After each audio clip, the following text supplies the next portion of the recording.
Assalamualaikum warahmatullahi wabarakatuh. Halo pemirsa, salam jumpa pemirsa TVRI Sumatera Selatan dimanapun Anda berada. Apa kabar Anda hari ini? Mudah-mudahan selalu sehat dan tetap semangat menjalankan aktivitas Anda sehari-hari. Senang rasanya hari ini saya Nada Nasyaya kembali menjumpai Anda dalam program Halo Dokter. Nah, kita akan berbincang-bincang nih karena kita ketahui bulan suci Ramadan atau puasa ini bukan hanya menambah keimanan kita tetapi juga dapat meningkatkan kesehatan bagi kita semua. Lalu bagaimana menjalankan puasa bagi orang-orang yang menderita sebuah penyakit? Hal inilah yang akan kita bahas dalam Halo Dokter hari ini dengan tema manfaat puasa bagi kesehatan dan penderita penyakit kronis. Dan di studio hari ini saya sudah kehadiran narasumber saya, ada Dr. Harun Huderi, SPPD, KPTI Finazim, dokter spesialis penyakit dalam dan juga konsultan penyakit tropik infeksi. Dokter, Assalamualaikum. Waalaikumsalam. Apa kabar dokter? Alhamdulillah sehat. Sehat dokter ya. Dokter spesialis penyakit dalam, konsultan tropik infeksi, ini penyakit apa nih dokter? Ya, contohnya penyakit-penyakit infeksi seperti demam berdarah, malaria, tifus, bahkan seperti COVID juga salah satunya penyakit infeksi kan itu. Oke. Contohnya itu ya, baik. Kita hari ini membahas tentang manfaat puasa ini ya dokter ya bagi penderita penyakit-penyakit. Kami juga tidak berbincang berdua saja pemirsa, Anda dapat bergabung bersama kami. Silakan bersama kami di line telepon di 0711 311 454. Baik.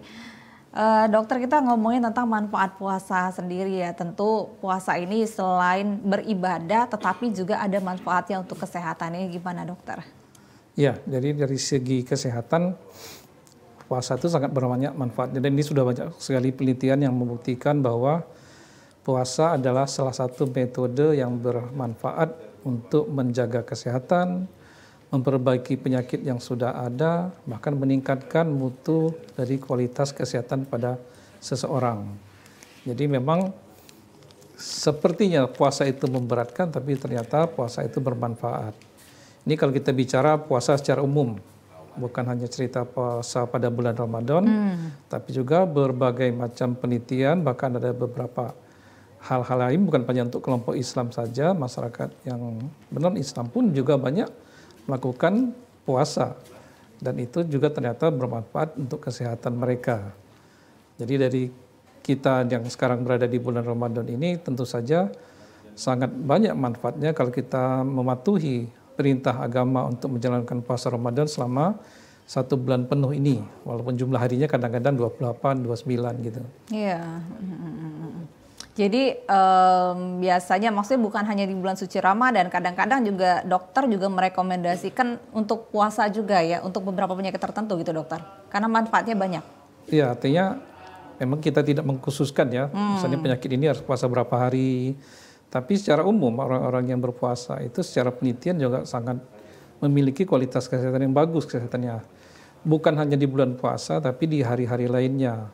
Itu juga mungkin salah satu hikmah kenapa di agama Islam juga ada puasa sunat yang dijalankan di luar bulan Ramadan.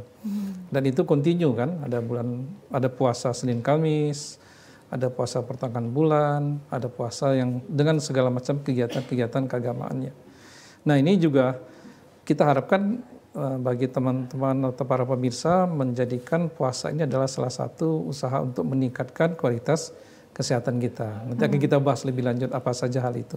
Oke, nah jadi puasa yang dilihat orang yang dikhawatirkan ini berat, ternyata sebenarnya manfaatnya cukup banyak gitu ya dokter ya. Ini sebenarnya sejatinya apa ya dokter, sangat ini nggak sih memberatkankah untuk orang yang biasanya jarang sarapan atau harus bangun pagi-pagi sahur gitu ya, menahan lapar sampai dengan maghrib, ini gimana dok dari segi kesehatan? Ya, jadi kita mulai ya dari bagaimana seseorang harus menahan lapar ya, tidak makan sekitar 12 jam, kadang-kadang lebih, dan harus melakukan sahur di subuh hari, ya dini hari sebelum azan subuh berbunyi.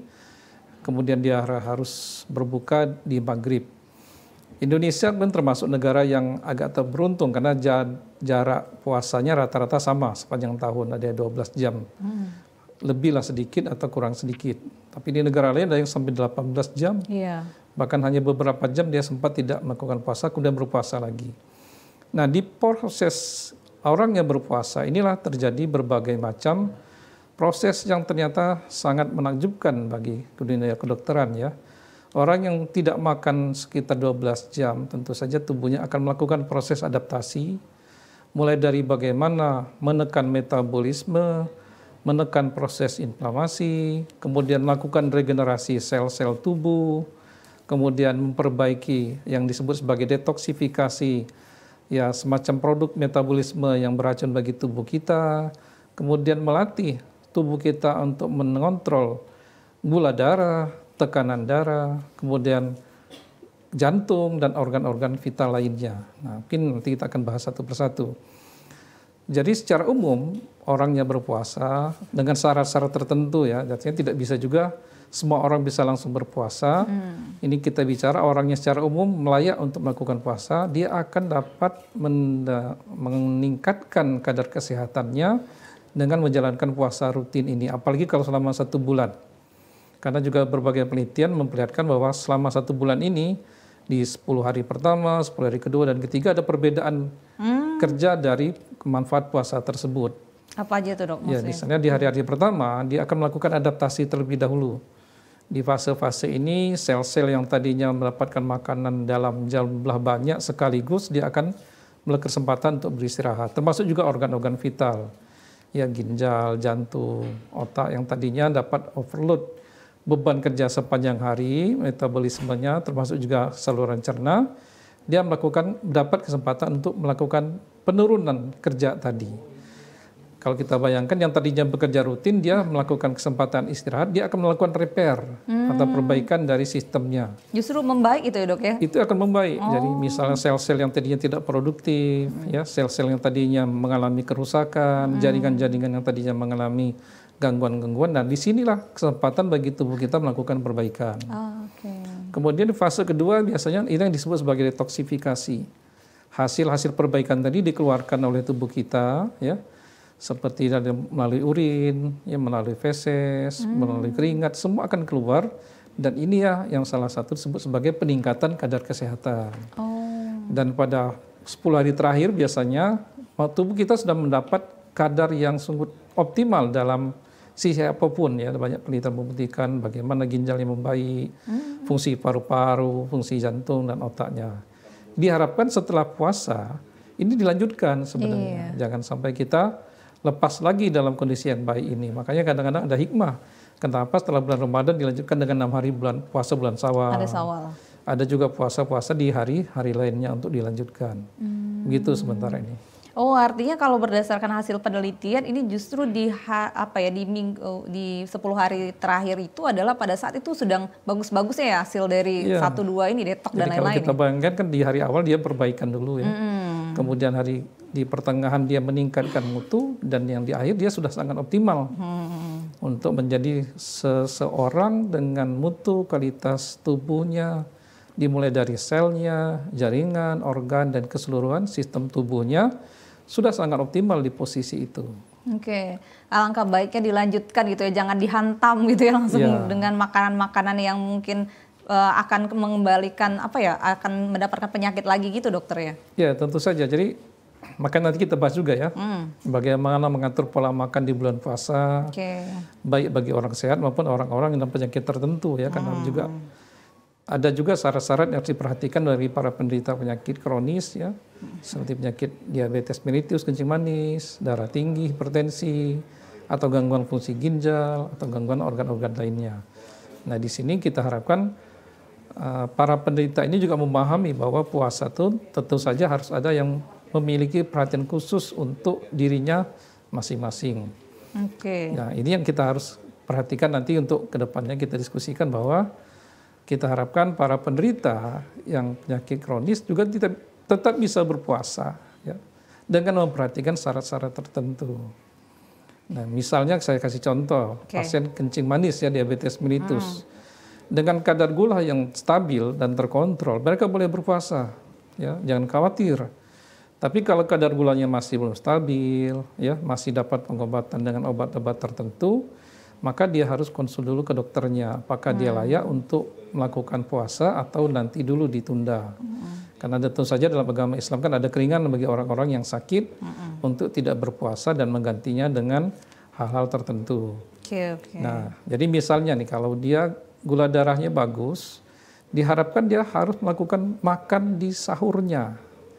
Ini yang kita khawatirkan kalau penderita diabetes mellitus, sahurnya terlalu sedikit, dan dia makan obat di pagi hari, sehingga nanti di pertengahan puasanya, di siang hari, dia akan mengalami kondisi hipoglikemi. Apa itu? Yaitu kadar gula darah yang terlalu rendah. Oh, oke. Nah, ini yang berbahaya, karena orang yang hipoglikemi akan mengalami banyak gangguan berat. Mulai dari penurunan kesadaran, kekuatannya menurun, bahkan sampai ada yang pingsan. Nah, ini tentu saja berbahaya bagi kesehatan. Tapi juga jangan sampai nanti waktu dia berbuka, minum manis terlalu berlebihan. Oh. Jadi kalau ada asumsi kalau gula darahnya nanti siang-siang rendah, kan boleh kita minum manis agak banyak sedikit, yang gitu. Padahal sebenarnya tidak harus juga begitu.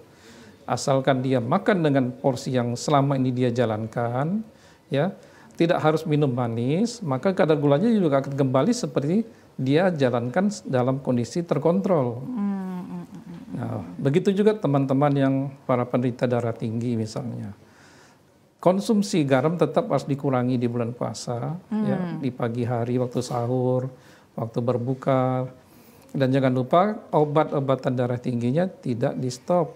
Karena harus banyak juga, tetap ya. Iya, banyak anggapan kalau sudah ada puasa kan tekanan darah kita turun, tidak perlu makan obat lagi. Jadi anggapan yang kurang tepat, obat tetap harus dimakan. Hanya memang sekarang kecenderungannya dan kemajuan dunia kedokteran, obat-obat darah tinggi ini rata-rata dimakan cukup 1 kali sehari saja. Tidak seperti dulu yang harus 3 kali sehari, sehingga siang hari dia kadang-kadang tidak makan obat, tensinya naik. Nah, jadi tinggal kita lihat saja apakah dijadwalkan oleh dokter makannya di pagi hari waktu sahur atau di malam hari setelah berbuka. Nah, itu juga harus jadi perhatian. Tetap harus dikonsulkan ya, Dok ya? Tetap harus konsul dulu. Jadi sebenarnya idealnya sebelum puasa ini masing-masing penderita tadi konsul dulu ke dokternya masing-masing. Bagaimana kelayakan dirinya untuk ikut puasa, kemudian trik-trik dan tips dari dokter untuk masing-masing penyakit ini. Karena masing-masing orang tentu saja tidak sama. Iya, kondisinya beda-beda ya. Berbeda-beda. Oke, nah dokter, ini kan kita udah ngomongin manfaatnya, kemudian juga untuk bagaimana sih para penderita-penderita penyakit kronis ini ya. Sebenarnya udah dikasih tahu sih sama dokter tadi, salah satunya adalah diabetes, kemudian hipertensi gitu ya. Jadi saya mau ke penyakit kronis dulu nih, definisi penyakit kronis. Mungkin masyarakat juga kurang paham sih ya, masyarakat itu penyakit kronis itu yang seperti apa, yang menderitanya yang bagaimana gitu ya. Apakah penyakit mereka nih, mungkin salah satu pemirsa nih yang mereka derita juga apakah ini termasuk penyakit kronis atau tidak, dokter? Nah itu. Iya. Jadi di dunia kedokteran kita mengenal istilah akut dan kronis. Akut itu penyakitnya baru dan cepat terjadinya. Jadi banyak juga salah pengertian seakan-akan akut itu yang berat. Iya, kronis. Ya, akut itu bukan menggambarkan berat ringan, tapi kapan dia terjadi. Kalau akut itu rata-rata kejadiannya baru 1 sampai sekitar 14 hari. Oh. Nah itu disebut sebagai akut. Diare penyakit misalnya. Apapun? Ya apapun, misalnya diare kan, diare baru 1 sampai 14 hari namanya diare akut. Tapi kalau sudah lebih dari 14 hari, 1 bulan atau lebih namanya diare kronis. Nah itu yang disebut kronis, rata-rata lebih dari 14 hari. Dan penyakit kronis juga ada yang menahun, ya, pengobatannya jangka panjang dan harus menjadi perhatian selama bertahun-tahun. Yang saya bilang di awal tadi, misalnya darah tinggi, kencing manis, sakit gagal ginjal, sakit jantung, stroke, ya, penyakit-penyakit tulang kropos, osteoporosis, jadi sakit rematik yang menahun, juga semua ini disebut sebagai penyakit kronis. Nah, penyakit ini tentu saja ada beberapa hal yang harus menjadi perhatian kan, dari keteraturan berobat, mengatur pola makan, aktivitas fisik, porsi istirahatnya. Ini berbeda-beda setiap orang. Tergantung kondisi ya tubuhnya. Tergantung kondisinya. Nah ini yang disebut penyakit kronis tadi. Jadi kalau kita penyakit kronis, penyakit yang kalau orang sehari-hari disebut penyakit lama atau penyakit menahun. Iya, yang harus dikontrol, yang terus rutin minum obat, rutin kontrol gitu ya, Dok ya. Dietnya harus bagus, pola hidupnya harus baik juga.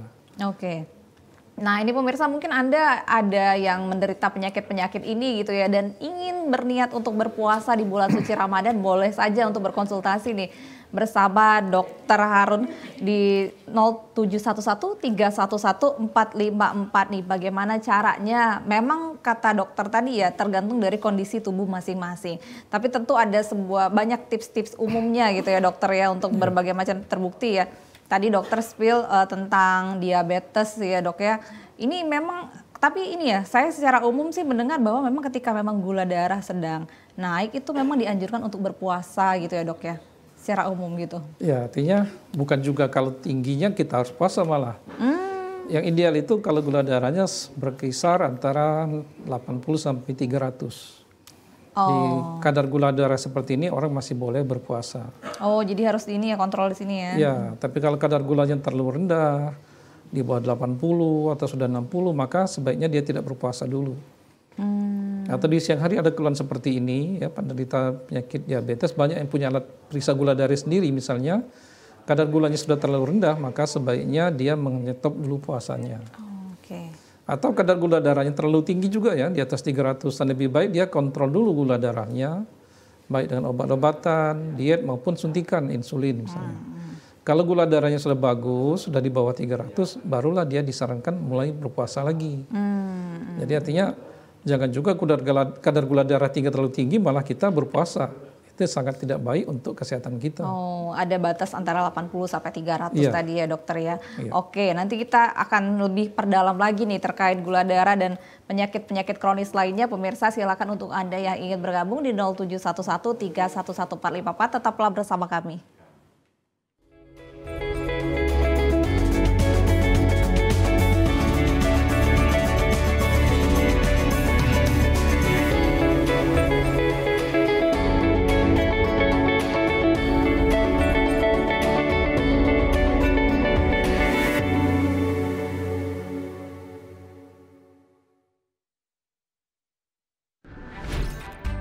Halo semuanya, aku Modi, maskot TV Digital Indonesia. Aku akan membantu semua orang menuju migrasi TV digital. Di mana? Di siarandigital.id dan call center 159. Ayo semuanya, dukung migrasi TV digital.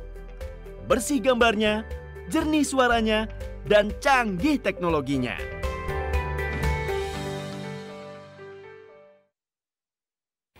TVRI Sumatera Selatan merupakan lembaga penyiaran publik yang menyajikan program acara berupa informasi, pendidikan, dan hiburan.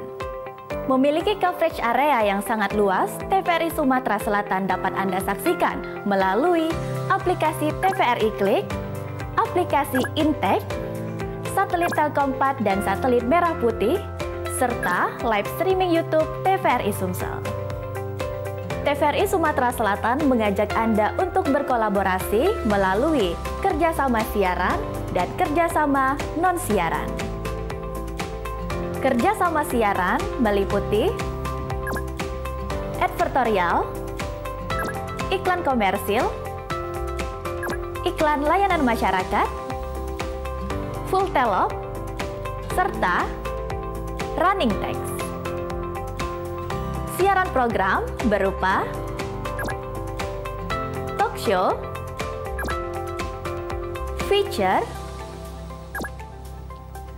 budaya, dan hiburan musik. Kerjasama non-siaran meliputi MUX untuk siaran digital. Bagi Anda yang ingin bekerja sama, silakan hubungi bagian pengembangan usaha dan promo TVRI Sumatera Selatan.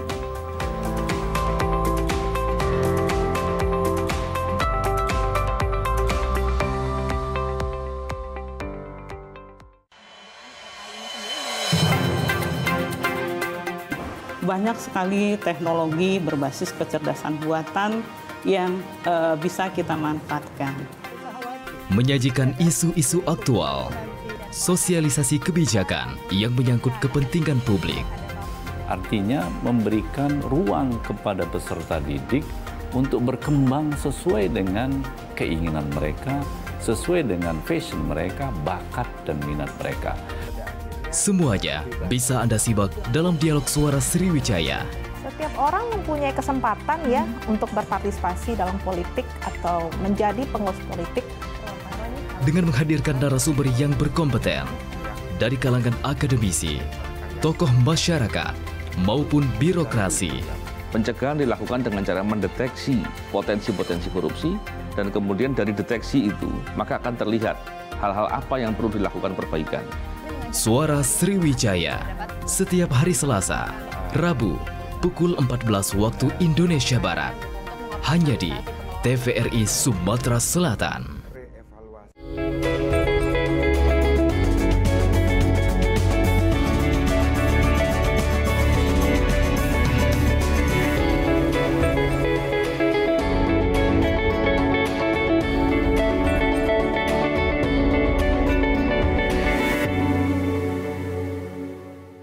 Anda masih bersama kami di Halo Dokter hari ini, pemirsa.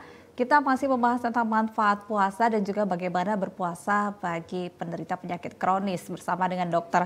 Harun Huderi. Anda dapat bergabung bersama kami di line telepon di 0711 311 454. Beberapa penyakit kronis tadi juga sudah dikatakan oleh Dokter Harun, ada beberapa tadi, salah satunya sebelum kita break tadi kita ngomongin tentang diabetes ya dokter ya, bahwa memang harus tetap dikontrol karena rata-rata memang para pasien diabetes ini juga sudah punya alat kontrol gula darah sendiri gitu ya, punya alat sendiri di kondisi 80 sampai dengan 300. Ya, itu tadi kan kalau memang gula darahnya bagus, artinya berkisar di situ, dia boleh berpuasa. Tapi juga berkaitan dengan makannya ya, dietnya. Karena banyak juga anggapan kalau dia berpuasa makannya cukup 2 kali saja, waktu sahur dan waktu berbuka.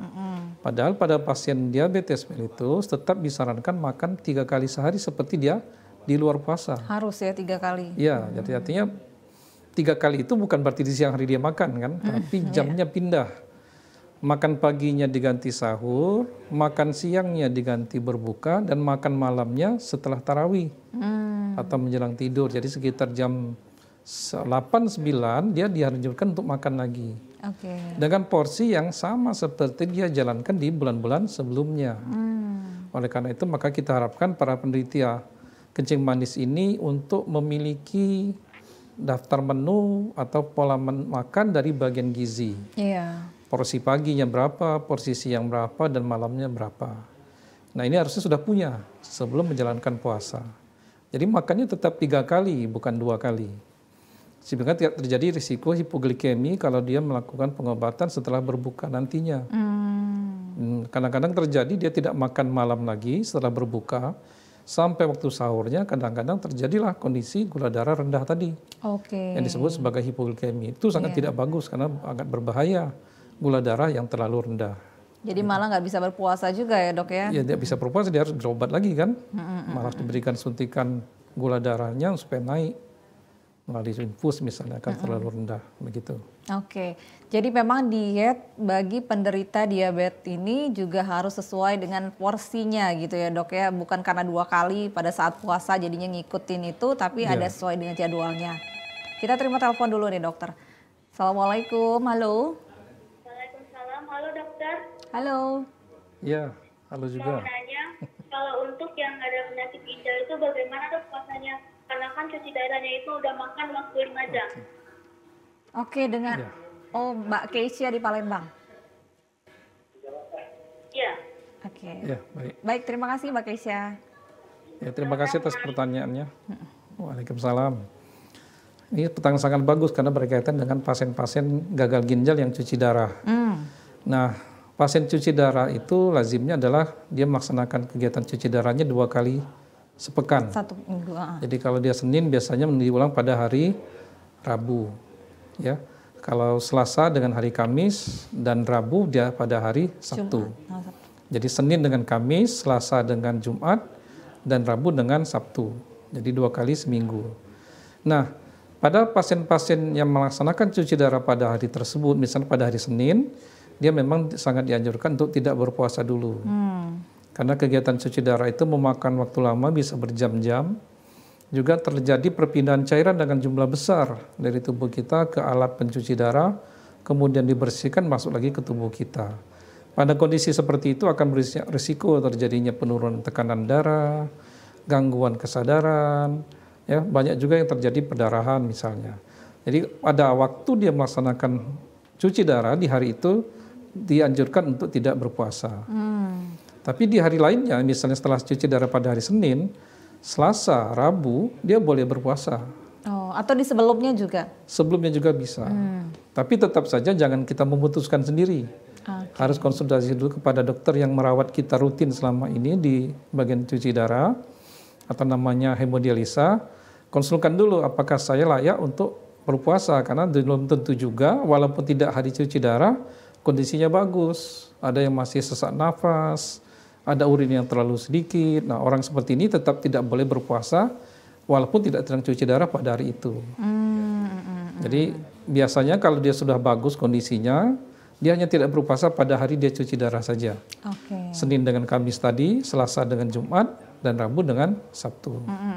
Gitu. Terjadwal seperti itu ya. Terjadwal di situ. Tapi lagi-lagi harus dikonsultasikan gitu ya. Ya, jangan kita memutuskan sendiri. Tetap saja harus ke dokter masing-masing yang merawat kita selama ini. Oke, ini untuk penyakit ginjal nih, dari kita diabetes, berarti pas kebetulan ini nanyanya ginjal ya dokter ya, kebetulan lagi cuci darah ginjal begitu. Artinya ini sebenarnya tetap masih bisa berpuasa, mungkin tidak dianjurkan pada saat cuci darah saja. Untuk konsumsi, untuk diet, untuk obat-obatannya gimana dok? Nah itu juga, jadi tetap harus menjalankan pengobatan seperti yang terjadwal selama ini. Jadi misalnya dia dapat makan obat 3 jenis, tetap dijalankan obat 3 jenisnya. Hanya mungkin ada obat tertentu yang makan obatnya 3 kali sehari ya misalnya ya. Artinya dimakan siang hari, nah maka ini perlu konsul ke dokter dulu.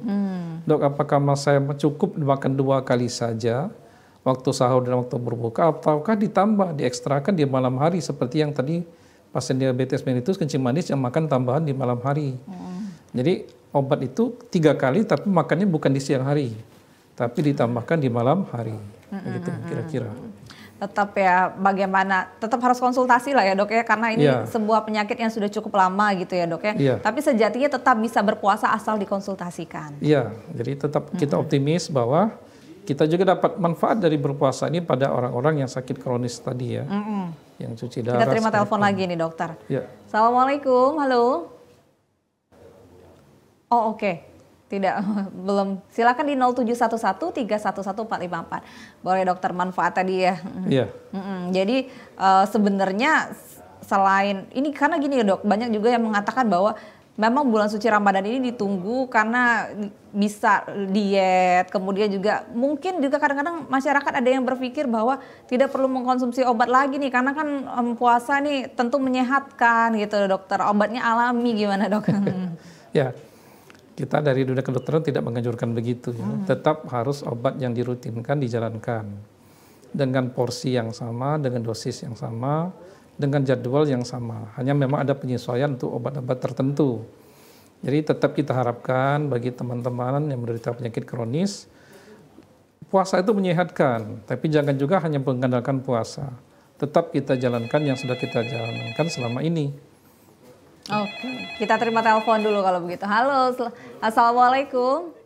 Halo, assalamualaikum. Waalaikumsalam, dengan siapa, di mana? Dengan Niku di Palembang.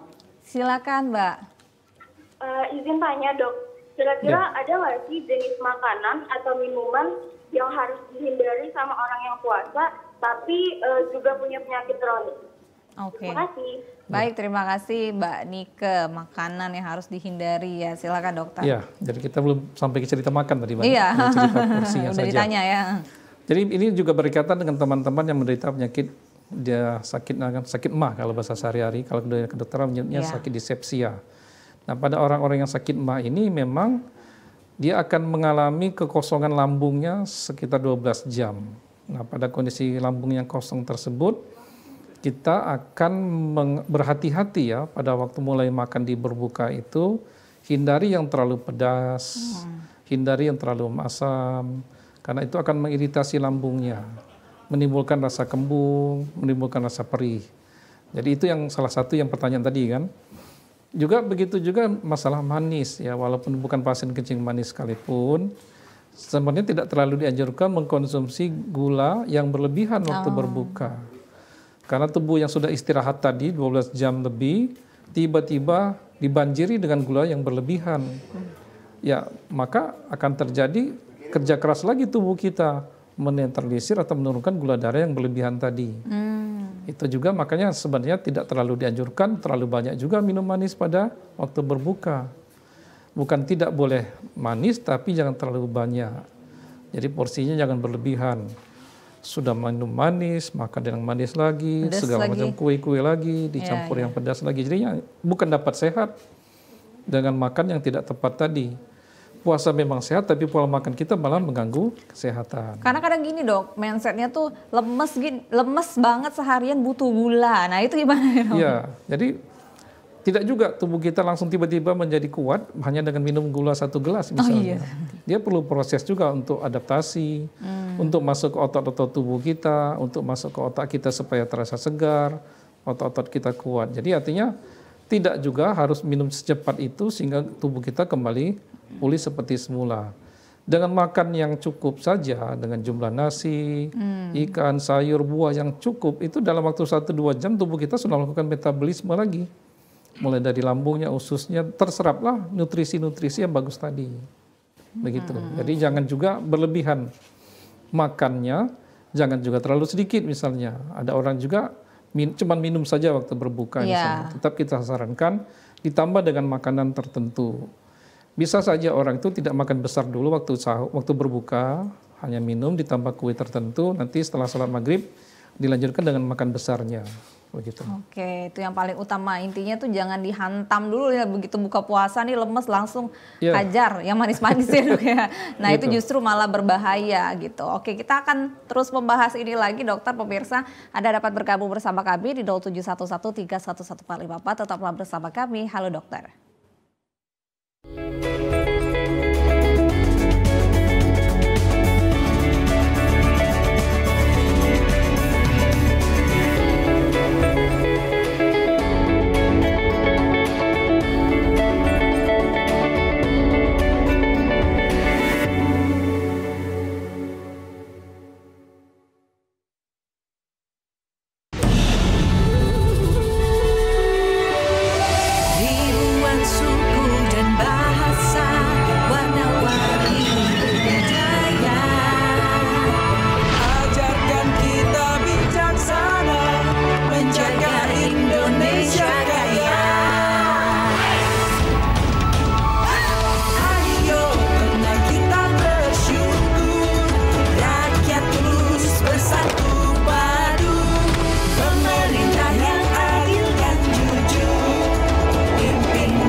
Banyak sekali teknologi berbasis kecerdasan buatan yang bisa kita manfaatkan. Menyajikan isu-isu aktual, sosialisasi kebijakan yang menyangkut kepentingan publik.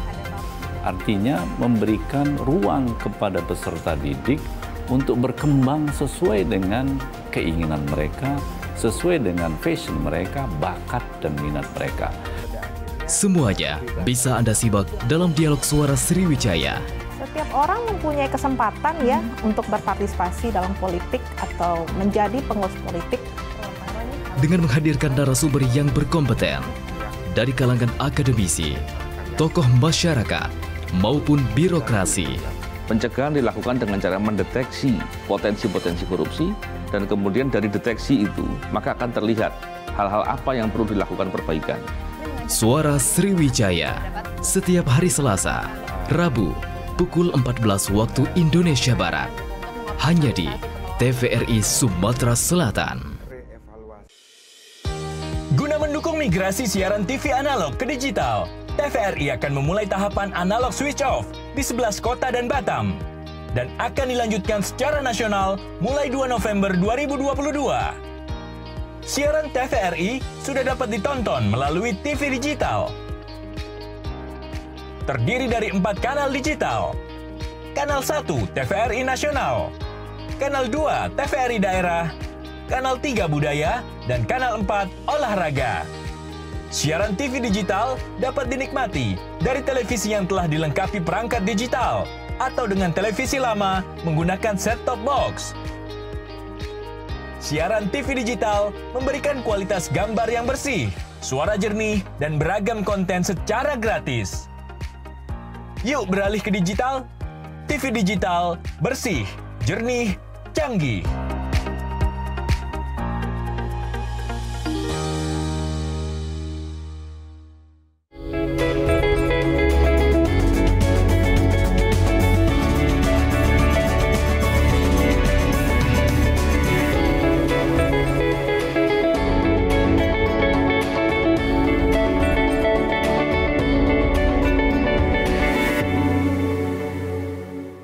Terima kasih Anda masih bersama kami di Halo Dokter.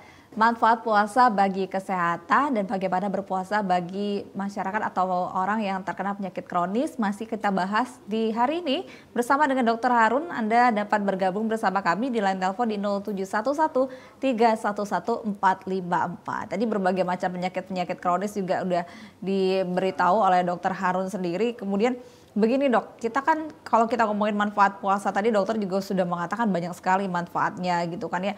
Nah ternyata pada saat manfaat nih ya, kalau kita ngomongin puasa nih yang awalnya nih kayaknya susah deh untuk menahan lapar 1 hari full gitu ya, 13 jam lebih gitu kan ya. Kok bisa nggak ya, lemes nggak ya, biasanya sih seperti itu. Nah ternyata bisa ya pada saat Ramadan. Nah nanti setelah Ramadan nih, wah Lebaran makan banyak lagi nih dok, ini gimana dok? Ya, jadi itulah salah satu juga yang belum kita bahas tadi bahwa pembiasaan tidak makan di siang hari ini sebenarnya salah satu tujuan adalah untuk melatih pusat lapar. Jadi tubuh kita punya pusat lapar yang berada di otak. Pusat lapar ini sebenarnya bisa kita latih supaya dia tidak makan berlebihan. Supaya porsi makannya tidak seperti sebelum bulan puasa. Sebulan kita melatih itu, tubuh kita akan beradaptasi, akan menjalankan pusat lapar yang seperti yang dijalankan di bulan puasa tadi. Misalnya selama ini makannya 3 piring, dengan latihan puasa dia cukup 1 piring sudah merasa kenyang. Rasa kenyang inilah yang diatur oleh pusat lapar. Sama seperti rasa haus, ada namanya pusat haus. Jadi di otak kita ini banyak sekali pusat-pusat pengatur tubuh. Nah pusat inilah yang kita latih dengan menjalankan puasa ini. Sehingga nantinya diharapkan dengan bagusnya pusat lapar ini, yang sudah kenyang dengan 1 piring saja, misalnya dengan makanan yang seporsi ini saja, dilaksanakan dan dijalankan setelah puasa tadi. Yang sering terjadi bulan puasa dia bagus, nanti Lebaran makannya berlebihan lagi. Khawatirnya sih seperti itu ya. Kita terima telepon dulu ini dokter. Halo, assalamualaikum. Halo dok. Halo, dengan siapa di mana? Dengan Nurul dok di Palembang. Oke, Mbak Nurul silakan.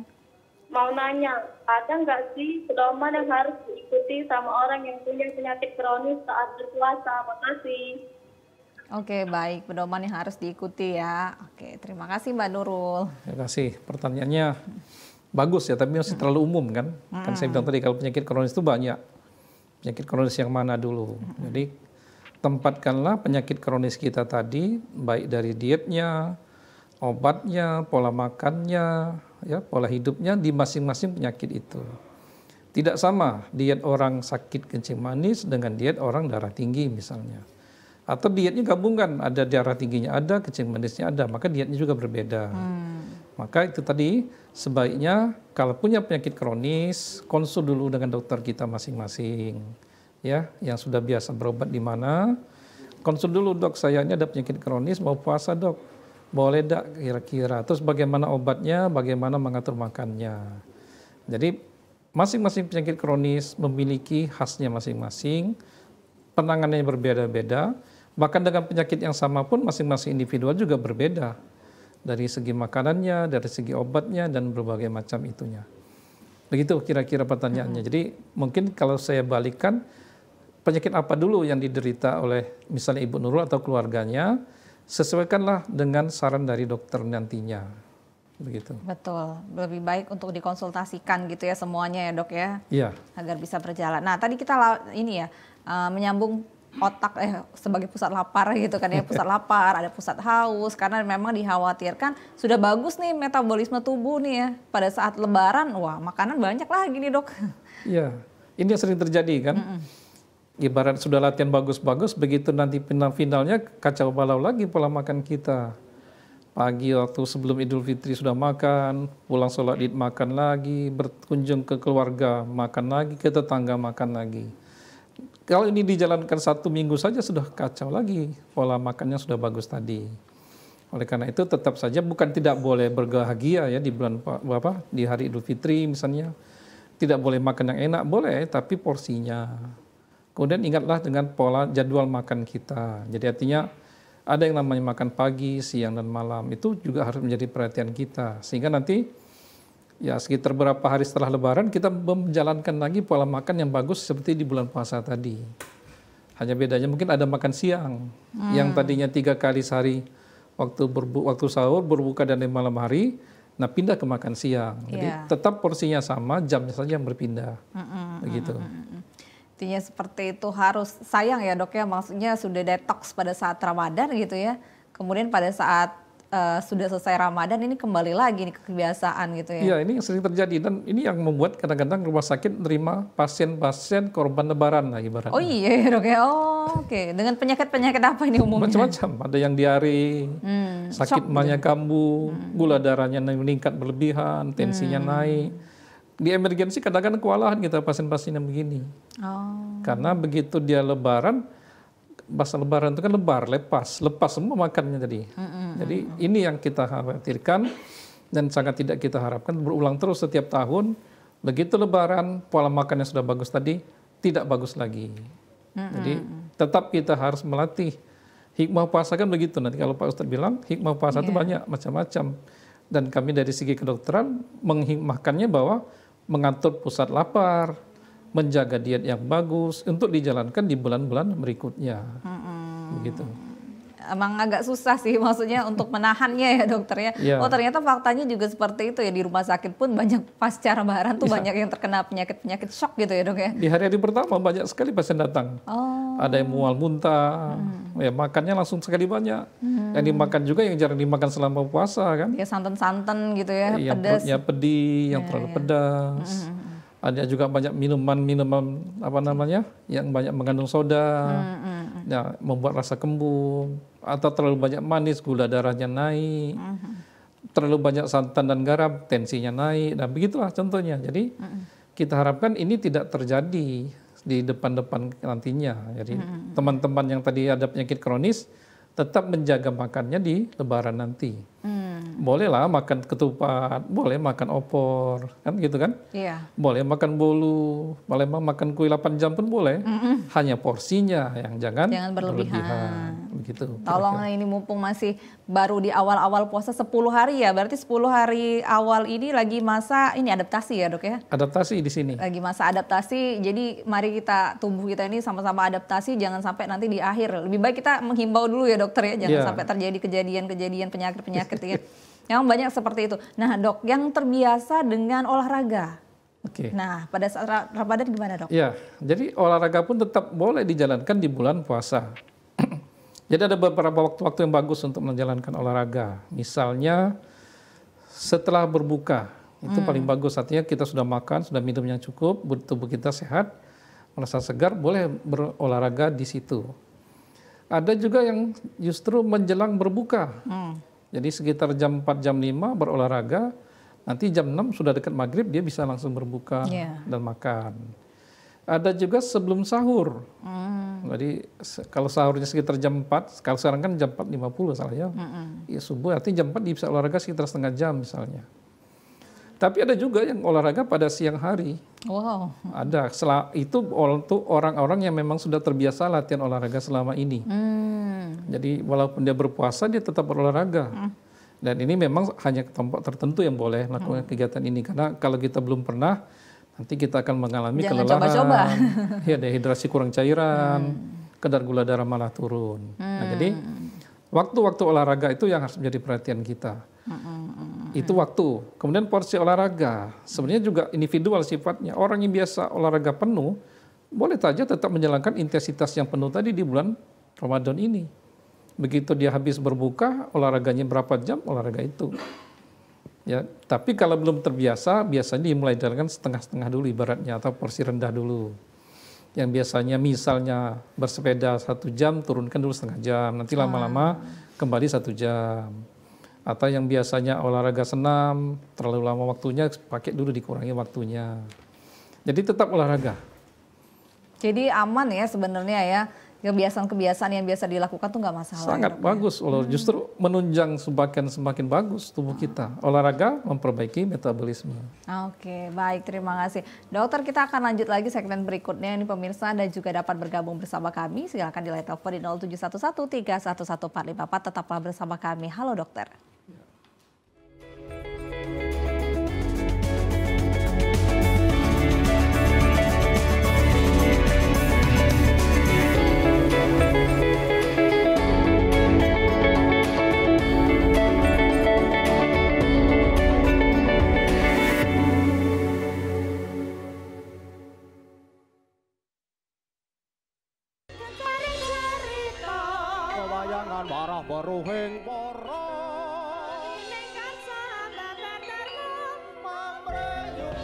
Salah satu keanekaragaman budaya Jawa yang masih favorit hingga saat ini adalah wayang.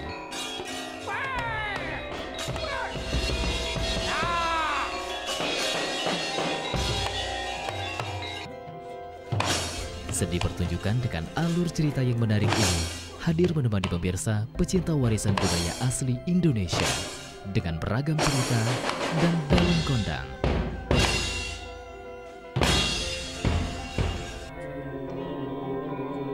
Wayang setiap Sabtu pukul 22 waktu Indonesia bagian Barat. Hanya di TVRI Sumatera Selatan, media pemersatu bangsa.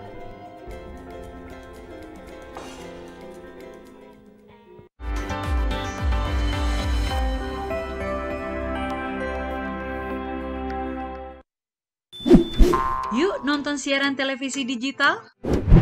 Bagaimana ya cara menangkap siaran televisi digital? Pertama, pastikan di daerah Anda sudah ada sinyal siaran televisi digital. Kedua, gunakan antena UHF di dalam atau di luar rumah Anda. Ketiga, pastikan televisi Anda sudah dilengkapi penerima siaran digital DVB T2. DVB T2 merupakan jenis sinyal yang digunakan Indonesia dalam penyiaran televisi digital. Keempat, pilih auto scan, lalu pindai televisi Anda. Bagaimana jika televisi Anda masih analog? Pasangkan set-top box, televisi Anda otomatis menangkap siaran digital. Bersih gambarnya, jernih suaranya, canggih teknologinya.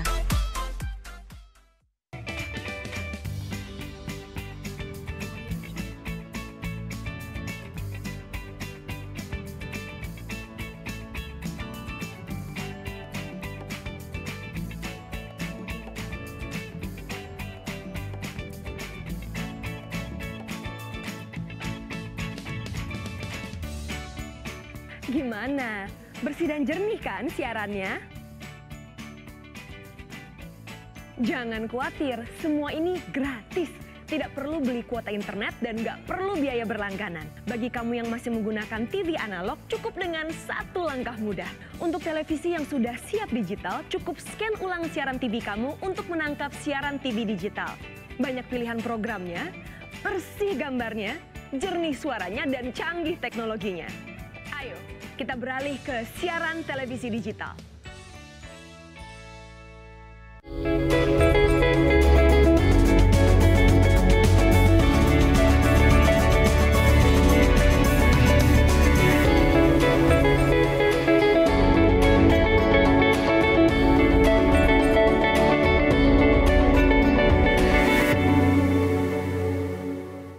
Anda masih bersama kami di Halo Dokter. Anda dapat bergabung bersama kami di line telepon di 07113114444 bagaimana manfaat puasa pada bulan suci Ramadan ini dan juga apa sih bagaimana caranya berpuasa bagi penderita penyakit kronis bersama dengan Dr. Harun Hundari.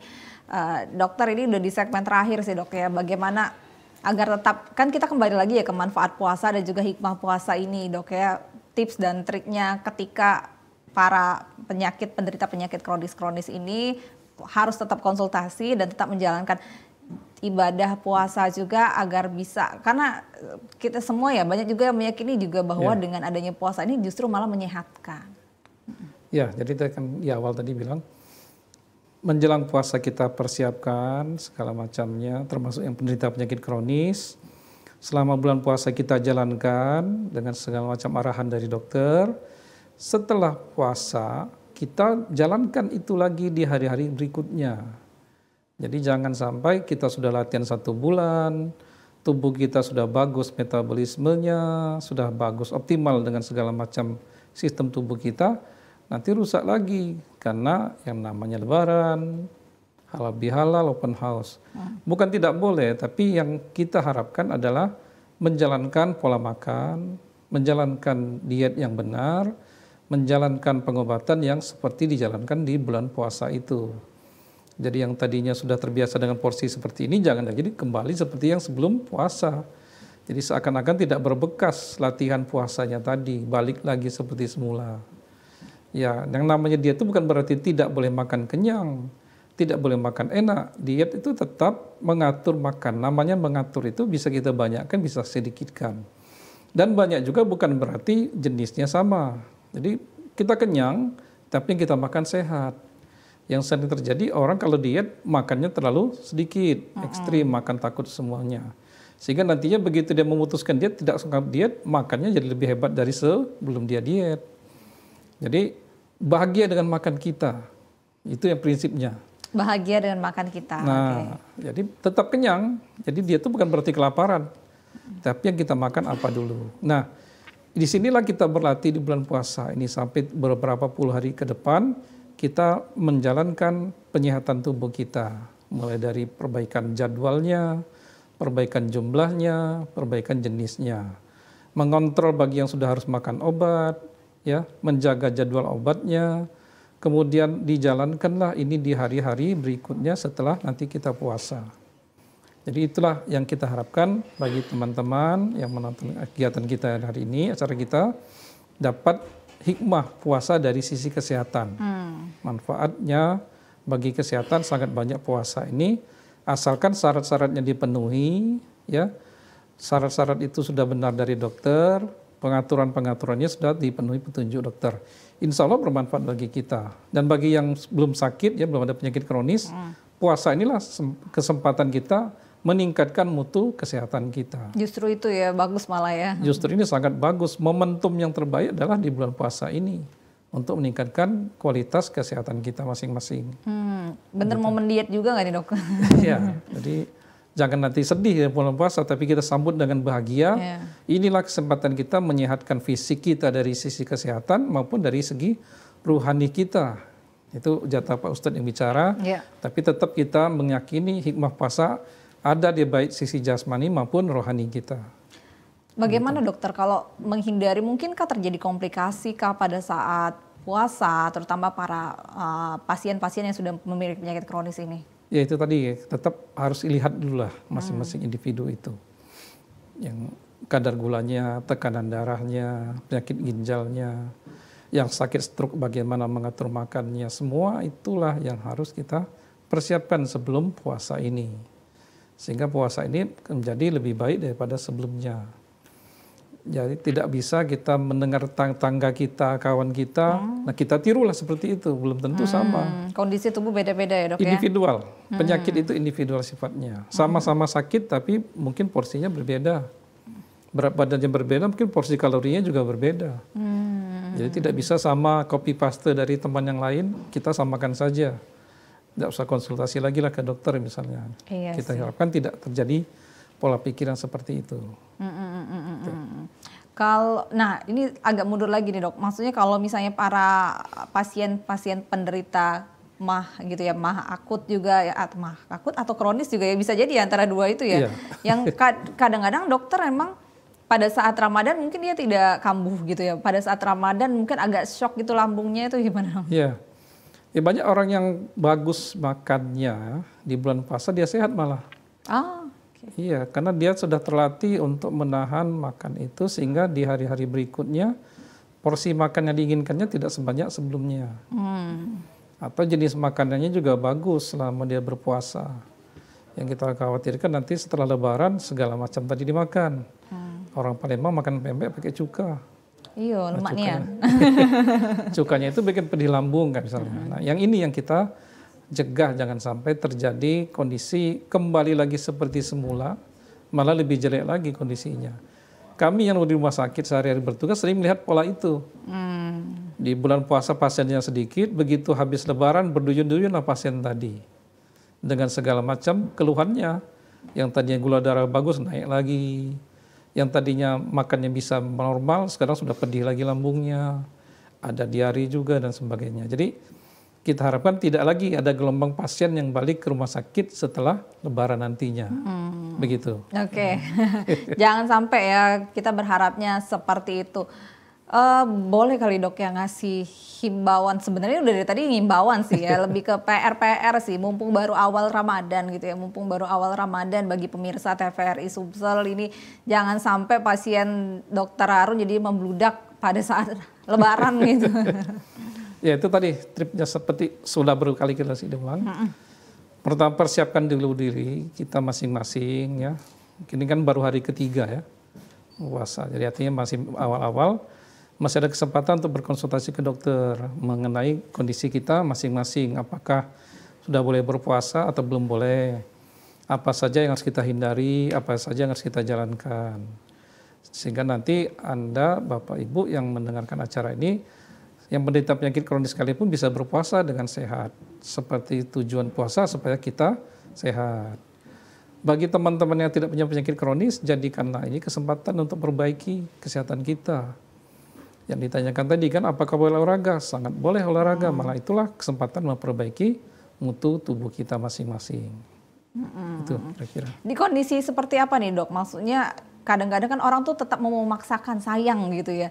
Sayang udah nanggung 2 jam lagi buka puasa gitu ya. Kalau di kondisi seperti apa sih memang pasien tuh alangkah baiknya ya sudah dibatalkan saja gitu dok? Iya, ini contohnya paling sering adalah penyakit diabetes ya, kencing manis. Kadang-kadang sudah sangat lemas sekali, masih bertahan jam 3 sudah lemas nanggung sekali. Gitu dok. Nah, yang begini, kalau misalnya dia punya alat pemeriksa kadar gula darah, periksa kadar gula darahnya. Kalau sudah di bawah 80, lebih baik dia makan. Jangan menahan diri untuk tidak makan sehingga nanti pingsan dia di pertengahan jam 5, jam 6 nantinya. Memulihkan orang gula darah terlalu rendah lebih sulit daripada menurunkan kadar gula darah yang terlalu tinggi. Karena gula darah terlalu rendah itu sampai ke otaknya bisa mengalami gangguan. Nah itu yang kita hindarkan. Jadi teman-teman yang diabetes ya kencing manis, hati-hati dengan makannya. Sahurlah dengan porsi yang bagus. Kalau ada keluhan jangan kita memaksakan diri untuk meneruskan puasa. Dan lebih baik kita punya alat pemeriksa kadar gula itu. Yang sekarang kan sudah lebih mudah. Tidak sulit seperti dulu. Bisa langsung kita lihat angkanya dan juga tidak terlalu sakit di jari kita. Memang masih tetap ada rasa tapi tidak seperti dulu kan. Gitu kira-kira. Berarti kalau misalnya kayak yang lambung, kalau udah sampai muntah dan lain-lain itu alangkah baiknya gitu ya dok ya? Gitu juga. Jangan sampai nanti menahan diri tidak makan dulu lah. Karena sudah takut pahalanya hilang nanti kalau kita tidak puasa. Itu bahasa Palembang begitu kan? Iya. Lebih baik kita mengalah 1 hari, nanti kita bisa melaksanakan puasa besok hari. Daripada kita tidak mau puasa, tidak mau membatalkan puasa, memaksakan puasa, ujungnya dia bawa ke rumah sakit nantinya malah. Intinya jangan memaksakan, kemudian juga tahan gitu ya dok ya. Manfaat puasa, hikmah puasa itu kan menahan lapar, jangan sampai juga pasca puasa ini kembali lagi ke kondisi seperti awal. Karena sayang sekali ya, 30 hari udah tubuh udah detox dan sudah menyesuaikan diri. Dokter Harun, terima kasih atas edukasinya. Ini bermanfaat sekali tentu untuk pemirsa TVRI Sumatera Selatan. Ini mudah-mudahan ya yang kami perbincangan hari ini dapat mengedukasi kita semua, dapat bermanfaat bagi kita semua, baik itu yang punya penyakit kronis ataupun yang masih sehat, bahwa begitu banyak manfaat puasa ini dan hikmah puasa ini. Dan semoga ini menjadi kebiasaan-kebiasaan baik setelah pada saat Ramadan dan pasca Ramadan.